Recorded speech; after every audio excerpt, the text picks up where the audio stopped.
Muy pero muy buenos días a todos, buen domingo. Buen domingo, señoras y señores. No hay dos sin tres, dice la frase. Nos falta uno acá. Sí. Una. Nos falta una. La señorita Gabriela Wiesenthal. Gabriela Wiesenthal nos ha abandonado, nos dejó huérfanos tirados, abandonados en el medio de la ruta mientras vemos un auto que se va a lo lejos y desaparece. Esta sensación de orfandad que no se va, nuestra madre laboral que nos ha abandonado, se ha Así ido es. al viejo continente a recorrerlo, Así a es. generar contenido, porque estuvo generando contenido. Ella que se jacta de nosotros y de no sé qué, y cómo nos quiere y lo bien que laburamos, y así nos deja, así son. Nos abandona. Así son. Esa parte es cierta, después se lo vamos a recriminar. Sí, así es. Como un hijo le recrimina a la madre cuando se va de viaje, pero tenemos un programa de televisión. Bueno, sí, es verdad eso. Hablando de Gabriela Wiesenthal, ya que Sí. estamos hablando de Gabriela Wiesenthal, Nombre y apellido. bueno, ella estuvo dejándonos contenidos de su viaje, Exactamente. pero antes de irse a Lisboa estuvo en Córdoba y nos dejó una entrevista con el ministro de Ambiente de Uruguay. Adrián Peña. Así es. Una entrevista muy interesante. Además, como dijimos, que está generando contenido en Europa, en Portugal, con el cambio climático, con su sección de siempre. Así es. Bueno, Y acá estamos extrañándola. Pero acá bueno, estamos nosotros, ¿viste? Exactamente. Nosotros. Hay que- Yo sí, que estoy acá, también les traje una nota, porque estuve en Fundación Temaiken hablando de tráfico de fauna. Porque hace poco, escuchate esta, Me gusta. hubo una noticia sobre una tortuga africana que fue encontrada en Mendoza. Ok, del continente africano a la provincia de Mendoza hay un par de kilómetros en el medio. Sí. No sabemos. Imposible. No, encima vos no sabés lo que era la tortuga. ¿Qué? Gigante la tortuga, No era terrible. fácil llevarla tampoco. No, para nada. ¿Qué tenés vos? Yo estuve en la provincia de Entre Ríos, la provincia de mi abuela, donde estuve haciendo ganadería regenerativa, que es básicamente una manera de practicar la ganadería, regenerando los suelos. ¿Cómo es? A partir de cómo pastan las vacas y a partir de pasturas nativas y una serie de cosas que vamos a estar explicando después, como a vos no te gustan los spoilers. Me gusta, ese informe lo tengo que ver entonces. Todo tenés que ver, todo Es el verdad. programa de Ambiente Inútil. Siempre lo veo todo, pero ese informe me interesó mucho. Además tenemos, como siempre, El informe especial del día, por supuesto, que vamos a estar hablando del Día del Guardaparque, que se celebra los 31 de julio para celebrar la acción, el trabajo de los guardaparques y también para conmemorar a aquellos guardaparques caídos en acción. profesión honorable si las hay. Así es. Bueno, vamos a verlo. Y dale. Son los primeros en ocupar la delgada línea verde de la defensa de la naturaleza. Muchas veces deben habitar lugares peligrosos, aislados y lejos de sus familias. Tienen como misión conservar la biodiversidad de los ecosistemas y protegerlos de toda acción humana, ambiental o meteorológica que pueda dañarlos. En Argentina, el Cuerpo Nacional de Guardaparques está formado por más de 500 hombres y mujeres que dedican su vida a patrullar bosques en el sur, selvas en el norte y en el este, parques marítimos sobre el Atlántico y montañosos bajo los Andes. Son en total 18 millones de hectáreas protegidas a nivel nacional y además la Antártida. En 1990, Argentina fue el primer país en enviar guardaparques al continente blanco y somos los únicos, desde entonces, con presencia ininterrumpida en las bases de Orcadas, Carlini y Esperanza. Prevención y combate de incendios, control y vigilancia, educación ambiental y apoyo en investigaciones científicas son algunas de las tareas que realizan estos héroes de la conservación, que en tiempos de crisis de biodiversidad y cambio climático cumplen un rol clave para la supervivencia en la Tierra.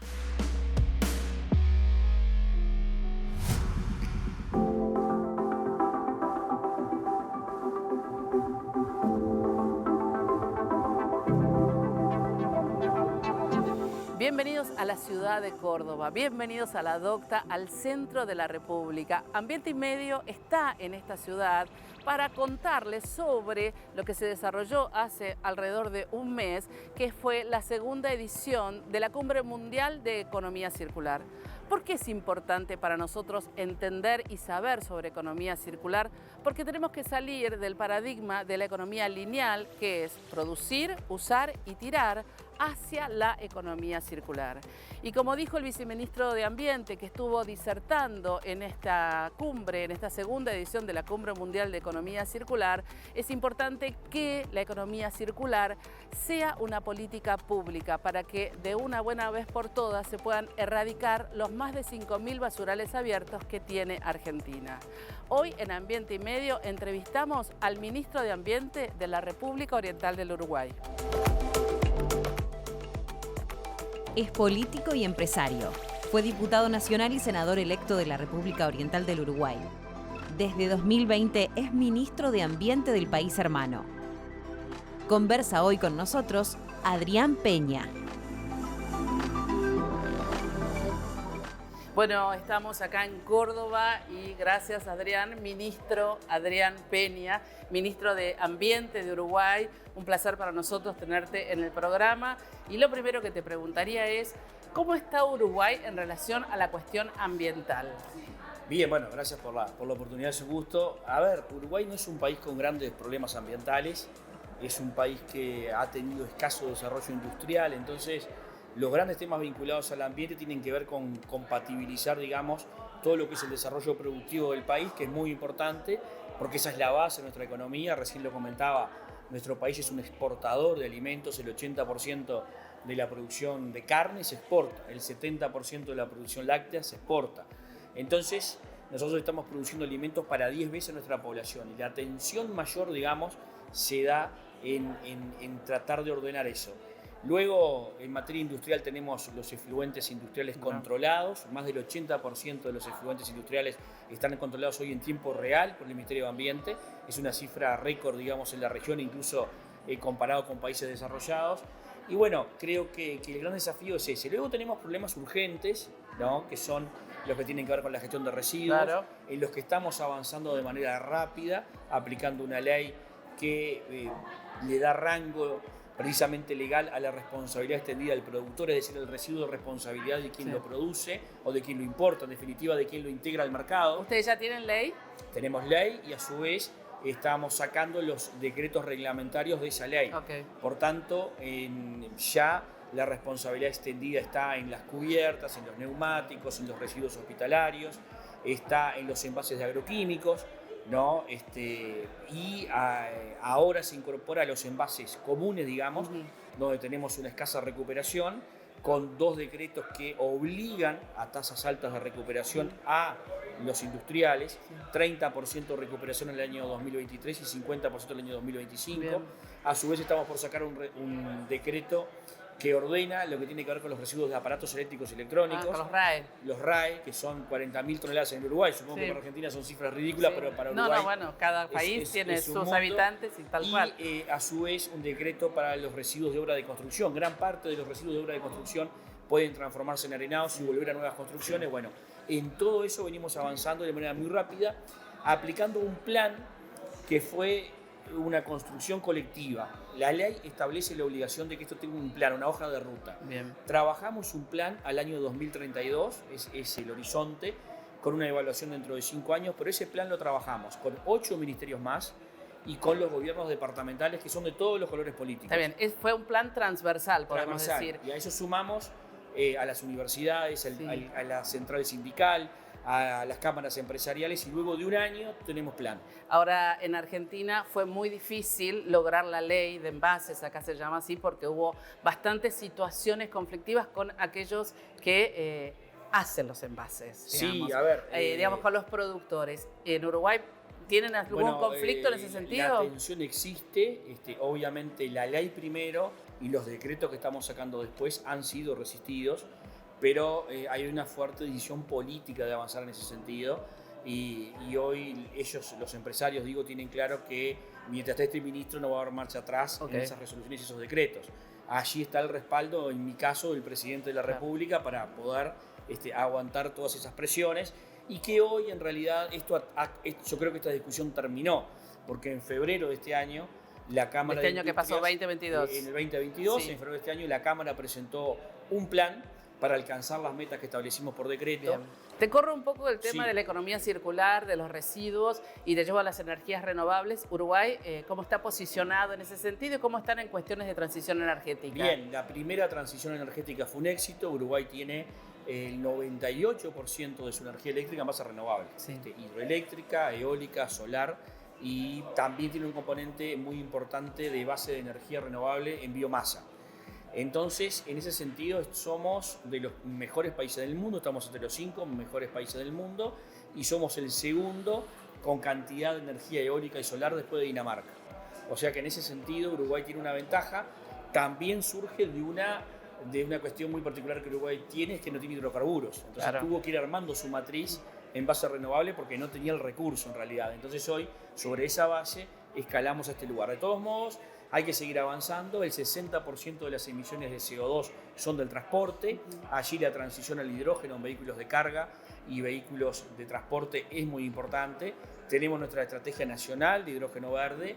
Es más, por las condiciones que se dan en Uruguay en cuanto a complementariedad de agua, ¿verdad? Viento y sol, y con esa curva de experiencia ganada en materia de renovables, Uruguay está posicionado como un posible exportador de hidrógeno verde.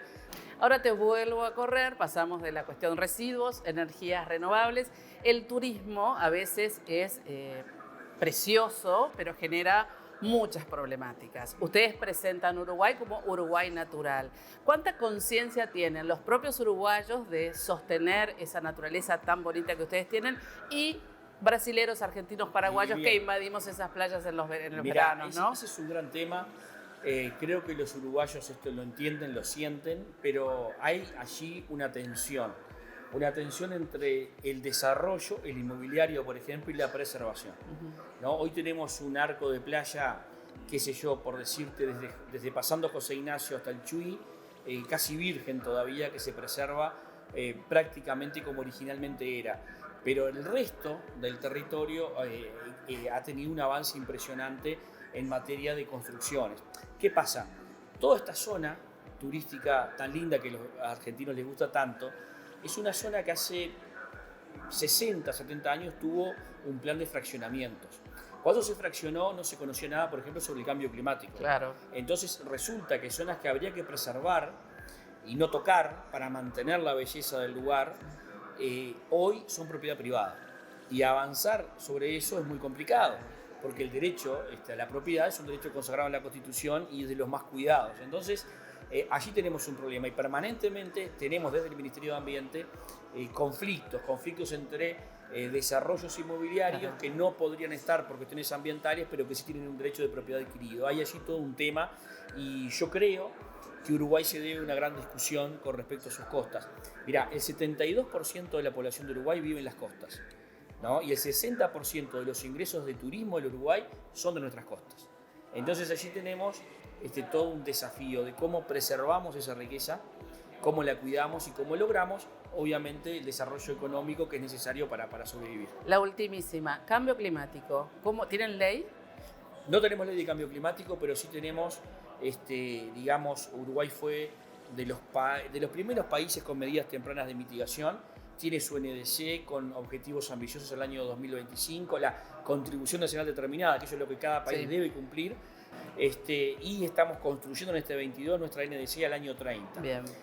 Pero el gran tema, y aquí trabajamos mucho, y esto es algo que repetimos con el ministro Cabandier de Argentina, en cada foro internacional, nuestro tema es la adaptación. Es decir, cómo la ciudad, las infraestructuras y las personas se adaptan al cambio climático, que es una realidad. Allí los países centrales, los países desarrollados están en deuda con nosotros porque no aportan los recursos a los cuales están comprometidos como estamos nosotros en el Acuerdo de París. Claro. Y allí creo que tenemos que seguir reclamando por esos recursos, porque por ejemplo nosotros tenemos ya plan de adaptación a costas, plan de adaptación agropecuario, tenemos plan de adaptación a ciudades e infraestructuras, pero no tenemos recursos para implementar esos planes. y allí es donde la comunidad internacional nos tiene que ayudar. Un país como Uruguay, que explica el 0,04% de las emisiones. Muy poquito. Nada, Muy poquito. es un gran afectado por el cambio climático, es un gran perjudicado, y para nosotros el tema es central.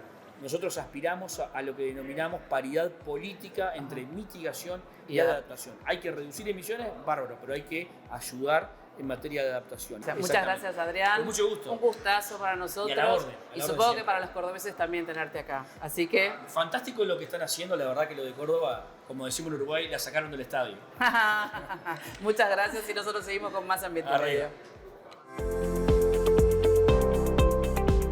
Dicen que lo único permanente es el cambio. Cambiamos las etapas, los caminos, pero hay un seguro que nadie te da, un seguro para cambiar. Entonces, mientras todo siga cambiando, seguimos con vos, para no dejar de cambiar. RUS, seguros para cambiar. Porque sabemos de ambiente y sostenibilidad, podemos ayudarte a producir y desarrollar tus actividades de manera sustentable. Grinco, servicios de asesoramiento ambiental.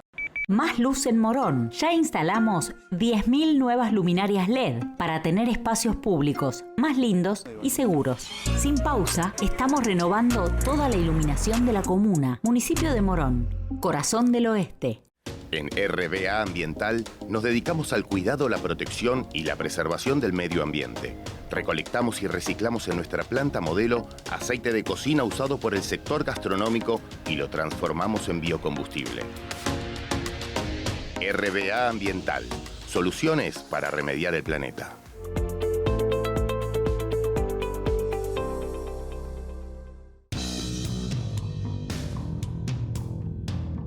El tráfico de fauna, el tráfico de animales, es el cuarto comercio ilegal del mundo, después del tráfico de drogas, la trata de personas y la falsificación.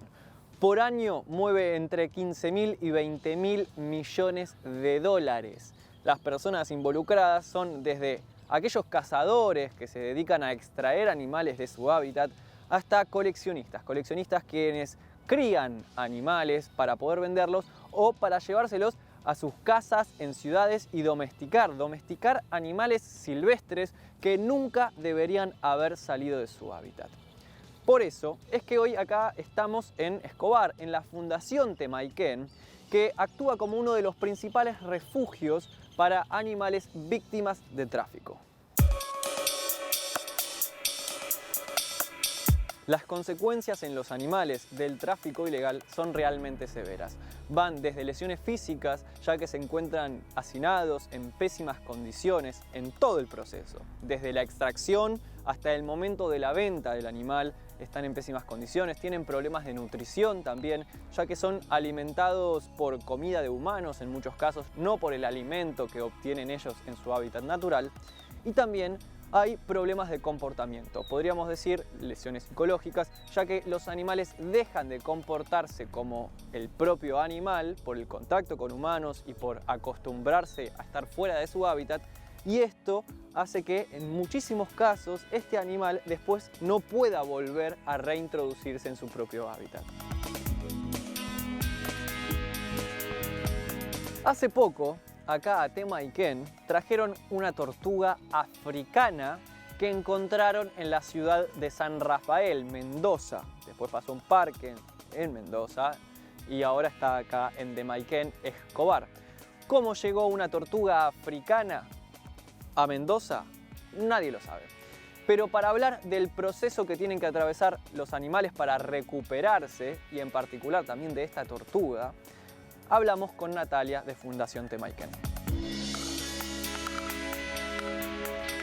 Bueno, los pasos que atraviesa un animal desde que somos convocados, Fundación Temaiken es convocada como centro de asistencia y de rescate de esas especies que llevan víctimas del tráfico o comercialización ilegal, a través de las autoridades de fauna, son los siguientes. En una primera instancia se hace el periodo de cuarentena. Durante ese momento, ese tiempo físico, se evalúa el estado de salud del animal o de ese grupo de animales.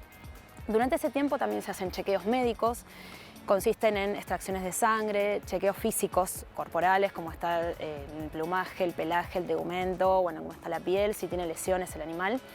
Se hace toda una revisación clínica completa, placas radiográficas, extracción de sangre para parámetros propios del animal y para también estudio de enfermedades infecciosas que pueda llegar a traer desde el ambiente o que pueda llegar a desarrollar durante ese periodo de cuarentena. En paralelo se va haciendo el chequeo físico de ese animal, si tiene posibilidades de volar, si tiene algún impedimento mecánico para poder trasladarse y ver si eso necesita algún tipo de recuperación especial de ese individuo o de ese grupo de individuos. La parte comportamental, que en muchos casos va también aunada a toda esta instancia que yo les cuento, pero muchas veces también requiere de un mayor tiempo posterior a toda esta cuarentena, que es la rehabilitación del animal a nivel de sus comportamientos naturales de la especie. Cuando se producen tránsitos también entre provincias, se va haciendo todo el trabajo de articulado entre las autoridades de fauna de las distintas provincias, involucrando también en el marco esa Fauna Nación, que son los que posibilitan la movilización o el traslado de esos animales de una institución a otra.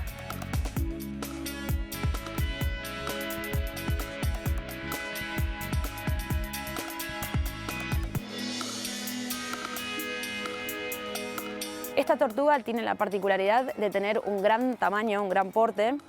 Ella llegó con 60 kilos.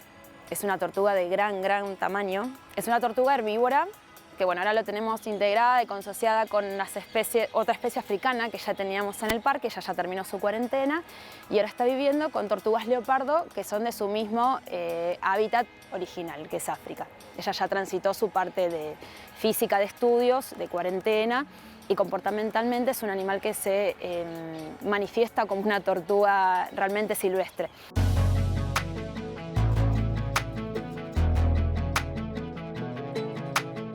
Otro de los animales víctimas del tráfico ilegal que hay acá en Temayquén son los monos carayá. Desde la fundación ya pudieron rehabilitar y reintroducir varios ejemplares, pero a diferencia de otros animales, hay algo particular en los monos, que es que viven en sociedad, viven en grupo, y a veces la reintroducción no se puede dar debido a este problema, a esta cualidad que tienen, no es ningún problema. Pero por ejemplo, si hay papá mono y mamá mono tienen crías mono, esas crías mono que nacieron en cautiverio y que los padres están en cautiverio y no pueden ser reintroducidos, las crías tampoco van a poder ser reintroducidas porque están acostumbradas a vivir en grupo. En su momento ya hablé de los monos carayá y he mencionado que en Misiones hay un proyecto de ley para convertirlos en monumento natural. Esto es importante ya que la legislación de leyes ayudan a preservar tanto el hábitat como los animales y a evitar el tráfico de fauna. Así como las leyes de protección son una forma para evitar el tráfico ilegal, también nosotros desde nuestro lugar podemos dar avisos a las autoridades en caso de algunas actividades. Si es que yo veo que algún vecino mío tiene un león o tiene un mono, para ser un poco más realistas, podría ir a decirle, ir a charlarle, ir a pedirle que avise a las autoridades para que ese mono sea llevado a un centro de rehabilitación, de recuperación y después pueda volver a su hábitat. Lo mismo ocurre en cualquier caso de cualquier eslabón de la cadena de este comercio ilegal, tanto de puntos de venta, de vendedores o de personas que quieren comprar animales exóticos porque les gustan. Yo como individuo podría ir a charlarle, ir a decirle: maestro, cómprate un perro, ¿no es cierto? Tenemos que comprender que los animales son víctimas de este comercio, del tráfico ilegal de fauna, y que pone en riesgo tanto a los animales como a los ecosistemas.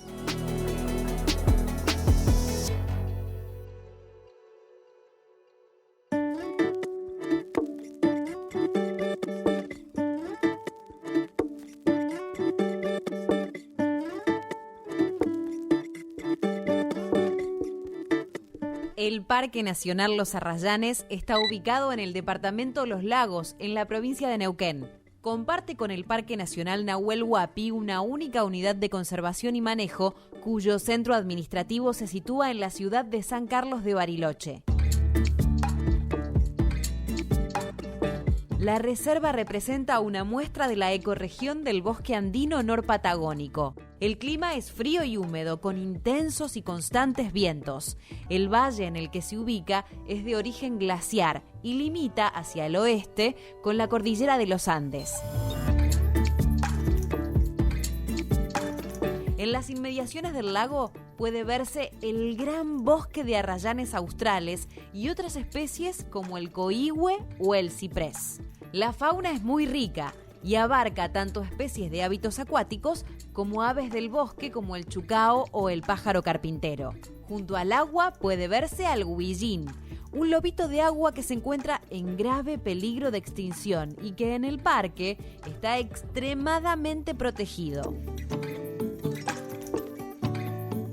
Las especies del bosque resultan de difícil avistaje debido a su comportamiento huidizo, pero en algunos días, con suerte, es posible ver algún zorro colorado e incluso uno de los artiodáctilos más pequeños de la región, el pudú.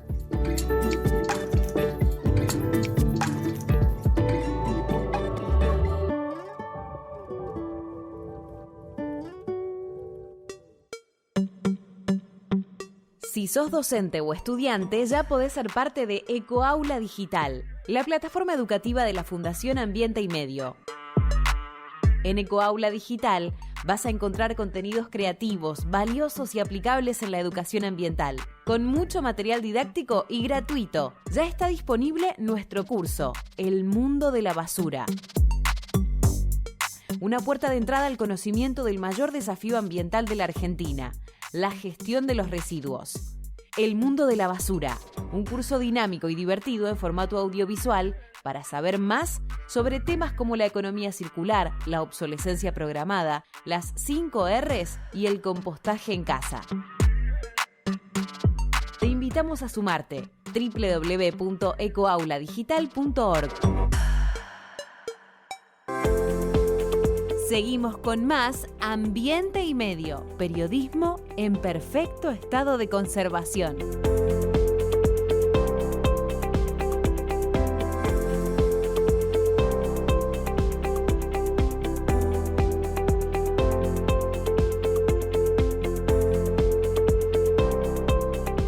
Recuperá, fortalecé y detener la caída del pelo con la loción fitocosmética EcoHair. Eficacia del 84.6% en la recuperación capilar. EcoHair. Sentirse bien. Productos elaborados bajo patentes del CONICET.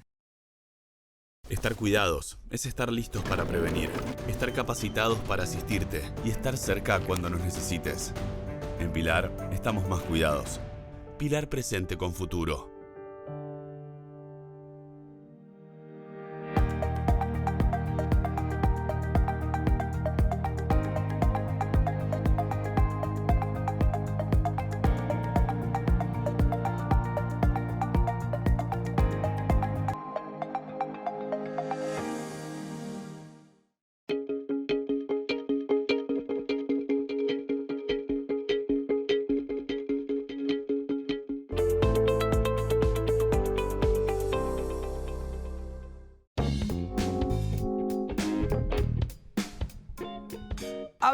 A ver. ¿Alguno de ustedes alguna vez se puso a pensar en el camino que hace su comida? ¿Por dónde pasa su comida hasta que llega a su plato?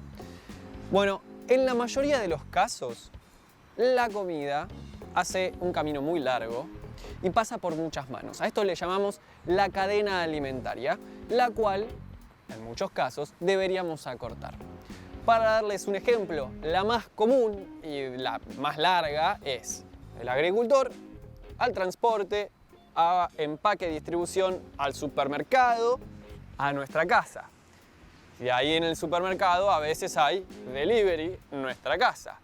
Larguísima.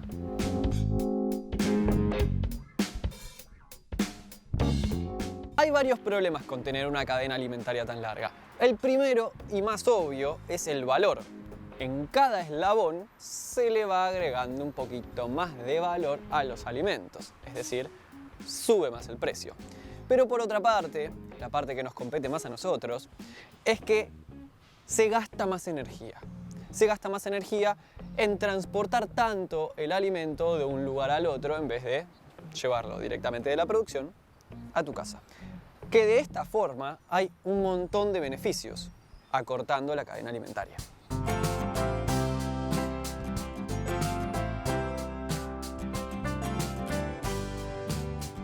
En primer lugar, los beneficios no son solamente, o mejor dicho, no es simplemente acortar la distancia de la comida del productor al consumidor, sino también ofrecerle mejores condiciones tanto a los productores como a los consumidores. En primer lugar, una condición económica, ya que el contacto del productor al consumidor evita este valor agregado que se le va dando en los distintos eslabones.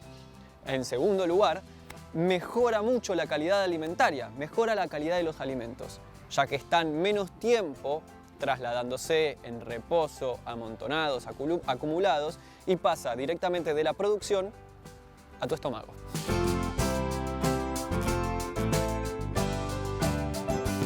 Y ya que hablamos de mejor calidad de alimentos, nosotros, los consumidores, podríamos beneficiarnos al consumir mejores frutas y verduras de estación, ya que una vez que se producen no se tienen que almacenar en ningún lugar esperando a que se pierda el gusto, esperando a que se pase la temporada para poder después venderlo fuera de temporada. Esto también lleva consigo cierta educación alimentaria y ambiental para que querramos consumir y querramos esperar a que las frutas y verduras de estación estén en su mejor momento, es decir, la estación en la cual se producen.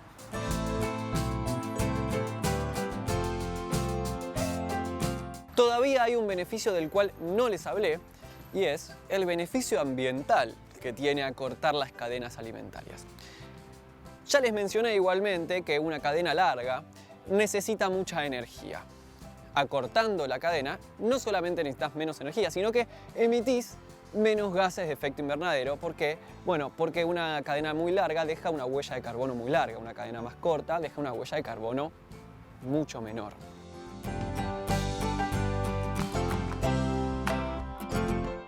Otro beneficio que es a la vez social y ambiental es, en parte, la necesidad de producciones menores, que esto significa una menor explotación del suelo, y también que se fomenten pequeños productores. De esta forma, se podría vender alimentos del productor al consumidor y de una forma rentable.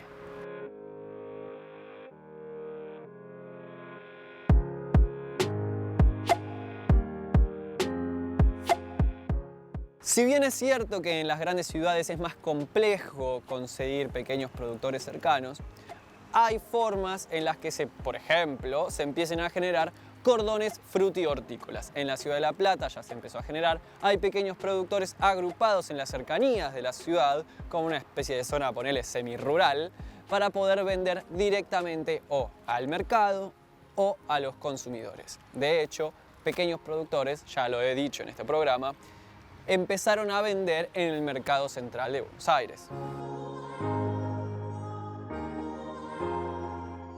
Al ser pequeños productores los que se ocupen de producir los alimentos, también pueden cambiar los métodos de producción. Ya dije que pueden ser producciones menores, explotar menos el suelo, pero también la necesidad de utilizar menos fertilizantes, por ejemplo, o menos químicos, por ejemplo.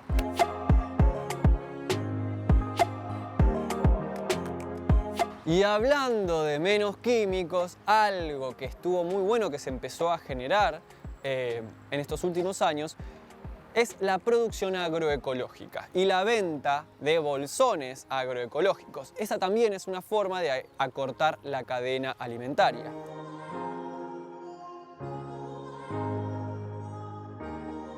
Así que, si alguna vez se preguntan o se vuelven a preguntar cómo fue el camino de su comida para que llegue a su plato, pueden tener todo esto en la cabeza y elegir alimentos que correspondan a una cadena más corta.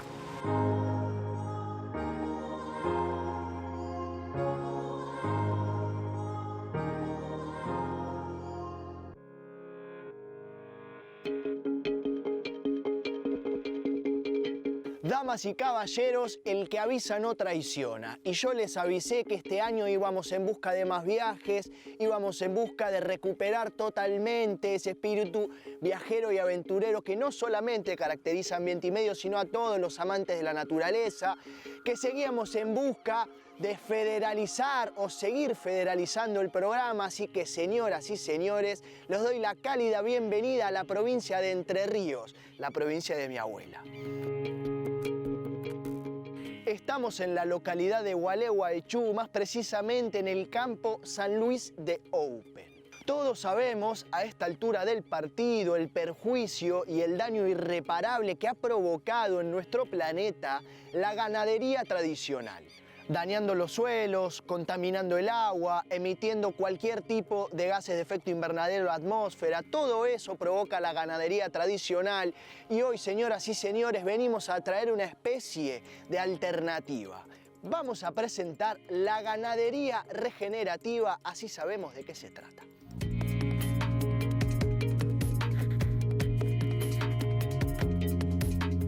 La ganadería regenerativa es un nuevo paradigma en la forma de trabajar la tierra, estableciendo alianzas entre el ambiente, la producción y el negocio, formando una suerte de círculo virtuoso entre el ambiente y la producción, que sea productivamente sustentable, pero a la vez sustentablemente productivo. Y por eso se busca restablecer el ecosistema a partir del herbívoro. Utilizar a la vaca, en este caso, como vamos a ver después, como principal herramienta para mantener el vínculo entre el animal, el pasto y el suelo. Bueno, lo que estamos viendo acá en esta pastura es que ha sido invadida, entre comillas, por una gramínea nativa que es anual, es decir, una planta de verano que está terminando su ciclo, y abajo viene todo lo que es el raigras y la pastura que viene tomando terreno. Nosotros lo que hacemos es comer este forraje que ya ha terminado su ciclo y no tiene la calidad que tiene esto invernal, que es el raigras, y ahí podemos ver que vienen haciendo el lotus, una leguminosa. Y entonces al comerlo promovemos a que se le liberen recursos para que luego crezca y se desarrolle con la salud y la calidad que después necesitamos para categorías de rumiante con más requerimientos. La vaca, la ventaja que tiene es que es una máquina de convertir forraje de mala calidad, entre comillas, en proteína de alto valor biológico. Esto que vemos es lo que venimos hablando. Esto queremos regenerar. Ahí vemos un pastizal de verano, como vemos seco, que no está dando lugar al nuevo pastizal de invierno verde a que pueda florecer. Entonces no se elige desmalezar esto porque así también se estaría perjudicando al suelo, sino que lo que se elige es pastarlo, comerlo. No nosotros, sino las vacas, que con su mordida no van a estar lastimando la tierra, sino que van a arrancar el cultivo sin producir daño alguno. Entonces, esto es lo que no queremos, pero lo que queremos está allá donde están las vacas, que están en un terreno que estaba exactamente igual al que vimos recién, pero estuvieron comiendo, y acá vamos a ver las diferencias, las consecuencias de las vacas pastando. Con la suma y total atención de las vacas, les doy la bienvenida a esta nueva parcela, porque el campo está dividido en parcelas justamente para que las vacas se muden a otra parcela de la cual ya habían pastado y esa anterior se vaya regenerando con el paso del tiempo. Bueno, esto ocurrió acá porque, como vemos, ya no tenemos tanta maleza, ya no tenemos tanto pastizal seco, sino que vamos viendo un poquito más de verde, sobre todo también porque el pastizal seco antes le estaba dando sombra a este verde que no estaba recibiendo el sol necesario para que pueda crecer, y ahora sí lo va a hacer.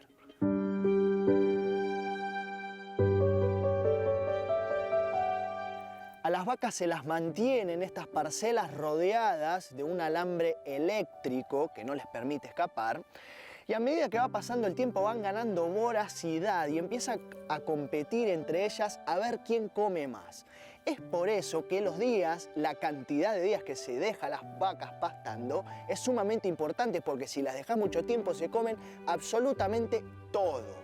No es el caso aquí, que vamos viendo un verde que está empezando a sobresalir, pero también algún pastizal seco remanente.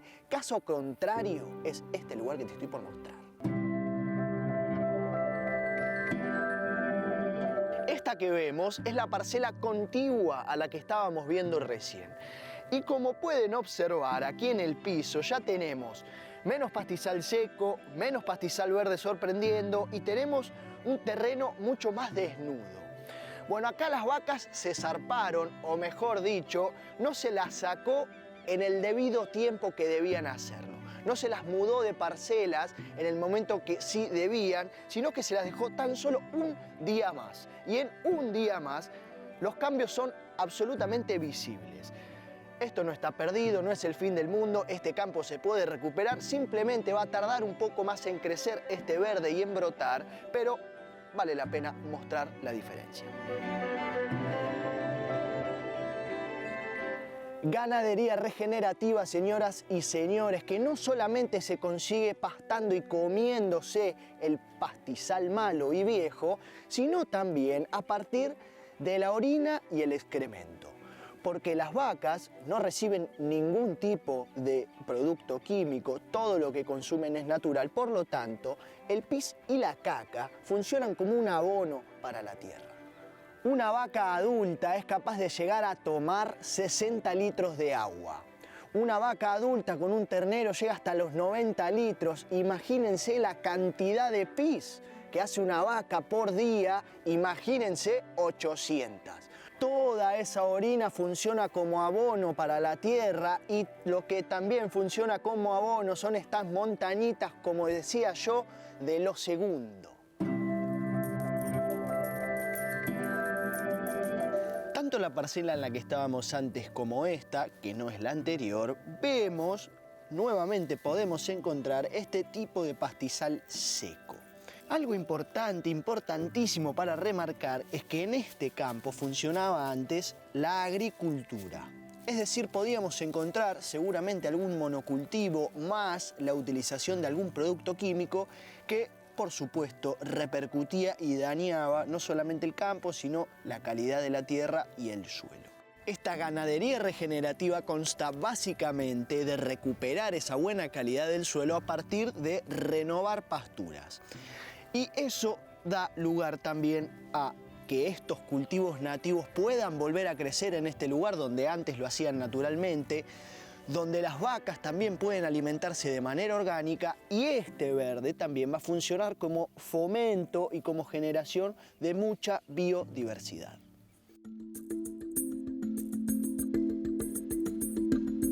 Este campo cuenta en su totalidad con 2.200 hectáreas. Es realmente muy grande, que además de implementar la ganadería regenerativa en este campo, tenemos, como vemos a mi fondo, más de 1.000 hectáreas de monte nativo que componen e integran esas 2.200 de las que hablaba inicialmente. Con lo cual vale la pena destacar que la mitad del campo pertenece a un ecosistema prístino sin modificación. Estableciendo este vínculo entre animal, pasto y suelo, se provoca a su vez también necesariamente una mayor y mejor regeneración de los suelos, obviamente, una mayor y mejor productividad a nivel ganadero y una mayor y mejor rentabilidad. No solamente porque los números siguen cerrando, sino también porque se cuida el suelo que servirá para futuras producciones. Se considera entonces como ganadería regenerativa cualquier manejo ganadero que imite a la naturaleza, biomímica, genere capital social, genere capital biológico, genere rentas, regenere a su vez también pastizales y suelos y utilice, por último, de bajo a nulo el nivel de insumos. La ganadería regenerativa emplea también este concepto que se está haciendo tan famoso, llamado triple impacto. Social, en primer lugar, porque mejora la calidad de vida rural, tenemos una alimentación más sana y desarrollamos nuevas capacidades. Económico, tenemos una mayor productividad, una menor utilización de insumos, reactivación de la industria y nuevas vías de comercialización. Y por último, por supuesto, lo ambiental. Tenemos una mayor biodiversidad, mitigación del cambio climático, un mayor secuestro de dióxido de carbono atmosférico y por último, suelos más resilientes para la inundación y para la sequía.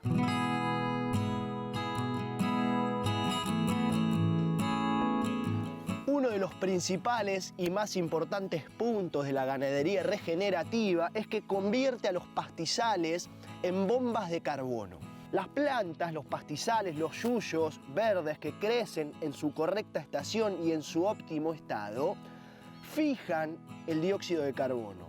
Concentran toneladas de dióxido de carbono atmosférico, lo cual termina convirtiendo a los productores ganaderos como parte de la solución y la remediación del cambio climático, más que como el problema, que es como se los está viendo hoy en día.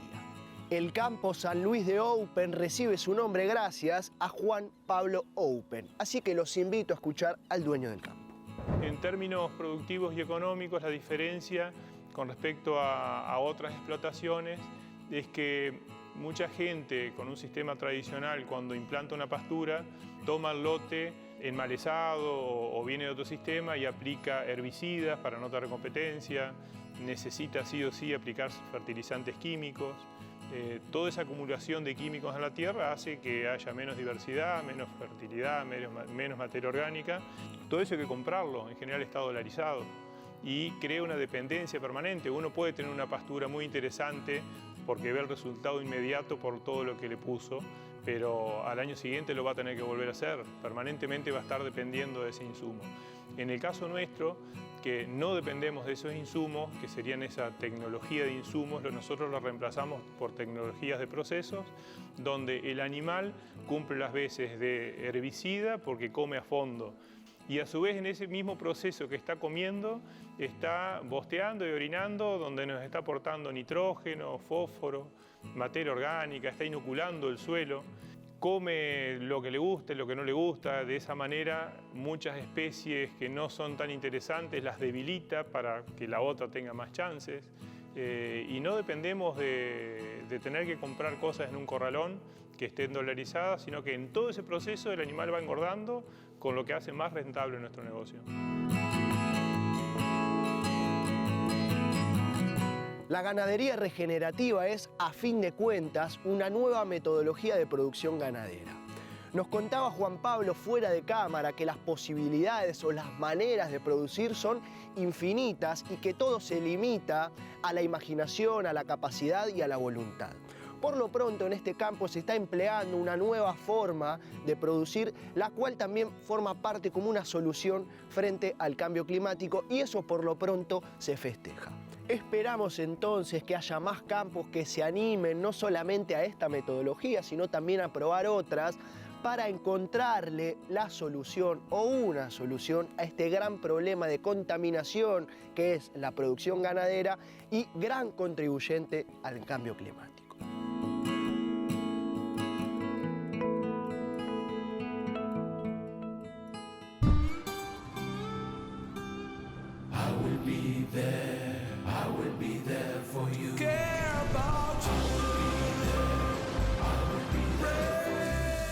En Sancor Seguros estamos junto a vos en todo momento, acompañándote. Sancor Seguros, estamos.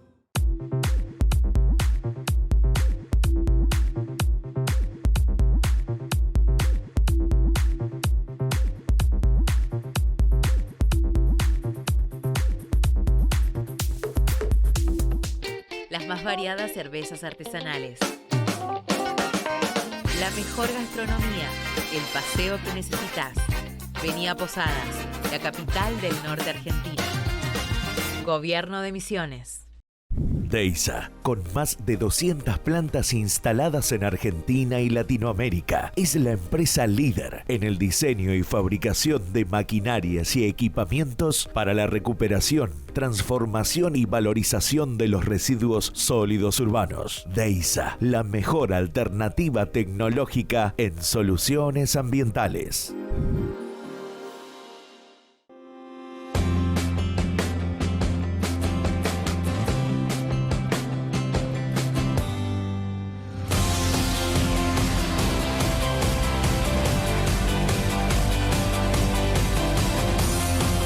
Conoce Termas de Río Hondo, en Santiago del Estero, Argentina. Grupo Petersen, desde 1920, construyendo el país.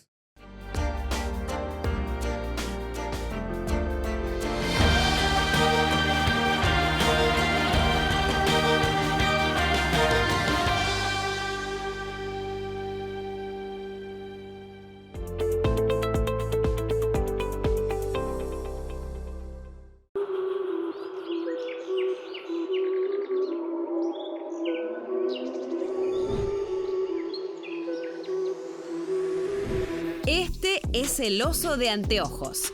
Es una de las 8 especies de oso que aún existen en el mundo y habita casi exclusivamente en los bosques húmedos andinos de América Latina.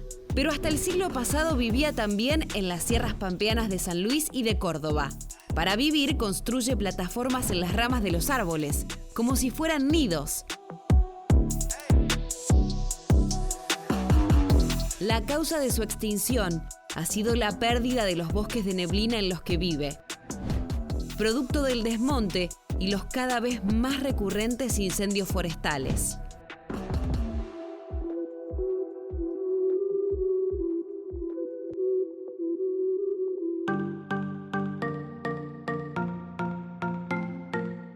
Los océanos representan casi 3/4 partes de la superficie del planeta y es donde más biodiversidad hay, donde más biodiversidad se encuentra. Pese a esto, las consecuencias de la actividad humana están destruyendo a los ecosistemas marinos y hay cada vez más especies que, para ser comercializadas, están cada vez más explotadas. Como consecuencia de estas cosas es que nace este documental que les quiero recomendar, que se llama Héroes de los Océanos. Es un documental narrado por nada más y nada menos que Sylvia Earle, una científica, investigadora, escritora, docente, periodista y una tremenda crack de todo lo que es la vida marina. Este relato nos sumerge, valga la redundancia, en una vida submarina para conocer acerca de las complicaciones que se enfrentan las diferentes especies, todo lo que es la flora y la fauna marina. Y también este es un documental que tiene mucha carga científica porque hay muchos investigadores a los cuales vamos a ir conociendo y qué es específicamente lo que investigan y cuáles son las complicaciones que tienen en su labor. Como les decía en un principio, la actividad humana, con ayuda del cambio climático por supuesto, han destruido casi 1/3 de la vida marina. Y este documental forma parte de Mission Blue, que es una iniciativa cuyo propósito es contribuir para que en el 2030 haya un 30% del océano que sean áreas protegidas. Así que ya saben, este documental se llama Los Héroes de los Océanos. Y antes de que me olvide, nos pueden seguir en nuestras redes sociales, @Fundación Ambiente y Medio OC. Pueden volver a ver los programas enteros en nuestra web, ambienteymedio.tv, o en nuestro canal de YouTube. Y si entran a nuestro canal de YouTube, que está una cosa exquisita, suscríbanse y activen la campanita, ¿sí? Nos vemos la próxima.